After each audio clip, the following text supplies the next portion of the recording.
Jadi sangat menjolok sekali Pak. Ketimpangan kalau kita bandingkan itu di antara wilayah tetangga gitu. Jauh Pak. Infrastruktur, penerangan jalan dan sebagainya itu sangat tertinggal. Bahkan kami sebagai masyarakat Bengkayang itu merasa dimarginalkan kalau kita bandingkan dengan wilayah tetangga gitu Pak. Bahkan kami sebagai masyarakat Bengkayang itu merasa dimarginalkan. Salam tiga jari, mari kita Saya pilih nomor 3. Saya pilih nomor 3. Saya pilih nomor 3. Saya memilih nomor 3. Gue pilih nomor 3. Gue pilih nomor 3. Saya pilih 3. Saya pilih nomor 3. Nama Bapak siapa Pak? Nama saya Julianto, Julianto. Bapak tokoh masyarakat di sini, tokoh pemuda. tokoh pemuda. Iya. Kami ingin dengar dari Bapak masyarakat tadi kayaknya sudah cukup kenal dengan Pak Carlos. Oke. Nah, Ya. kira-kira menurut Bapak bagaimana figur Pak Carlos selama ini di masyarakat? Oke, sepengetahuan saya sebagai masyarakat di pesisir, utamanya di Kecamatan Sungai Raya dan Kepulauan, Pak Carlos memang satu figur yang memang kepemimpinannya bagus dan terbukti.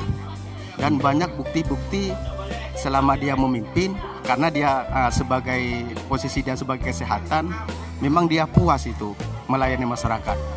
Buktinya selama dia menjadi kepala puskesmas di Sungai Duri, semua masyarakat di kami di Kepulauan Sungai Raya dan Kepulauan ini memang begitu puas, dan bukan hanya masyarakat yang puas, bukan cuman secara pribadinya yang puas, cuman kalau kita lihat dari fisik pembangunan dari Puskesmas Sungai Duri begitu jauh melonjak sejak kepemimpinan beliau gitu.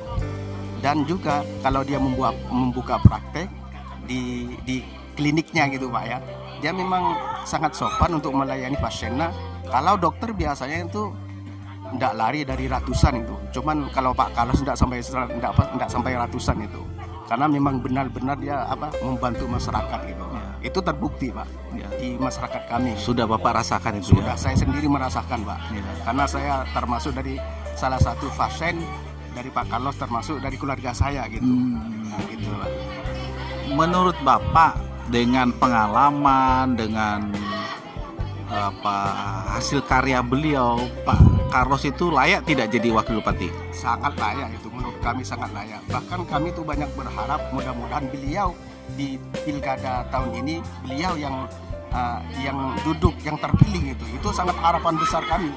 Kami sangat berharap besar, harapan kami beliau betul-betul terpilih sebagai calon wakil bupati di periode tahun ini gitu Pak. Itu besar sekali harapan kami.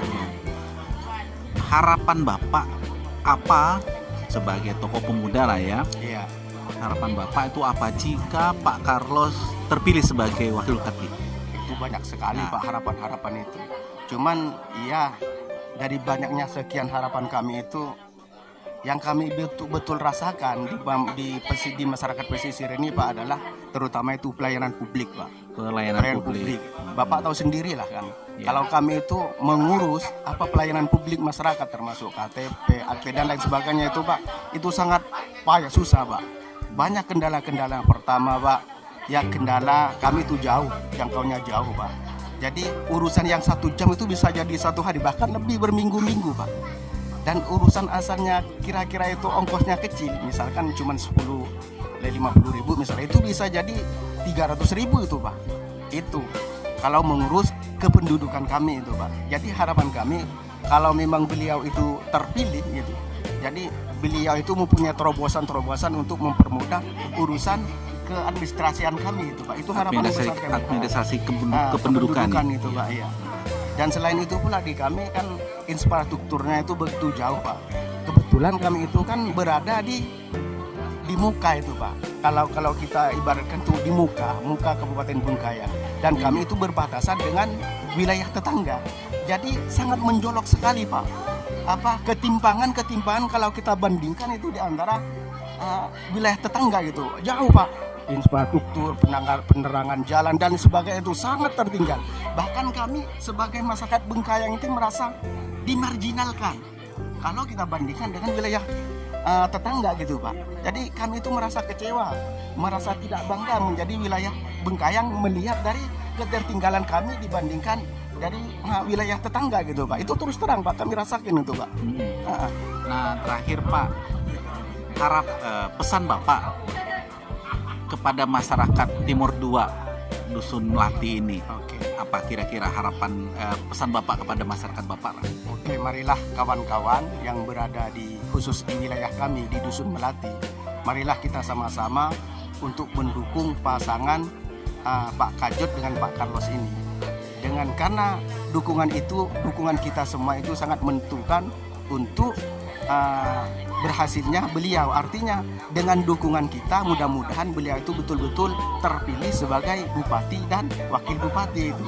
Dan kami menghimbau kepada kawan-kawan, dan bukan cuma di kami, karena kami itu ruang lingkupnya begitu kecil Pak, di dalam lingkup desa. Bahkan kami itu menghimbau kepada kawan-kawan khususnya secara umum di Kabupaten Bengkayang, marilah kita memilih calon bupati yang nomor kandidat 3 ini, karena beliau mempunyai visi misi yang bagus dan beliau ini terbukti gitu. Jadi mudah-mudahan dengan kita mendukung beliau itu betul-betul terpilih sebagai bupati dan wakil bupati gitu. Itu harapan kami Pak. Terima kasih Pak atas terima kasih, apa yang Pak. Bapak sampaikan. Kami ingin dengar langsung apa yang Bapak katakan, itu kan berarti itu suara rakyat. Oke. Suara hak dan harapan yang murni memang dari rakyat, bukan karena apapun. Masyarakat menilai figur ini Kajot Carlos, masyarakat menilai dan masyarakat berharap besar terhadap figur ini. Ya, Dalam 3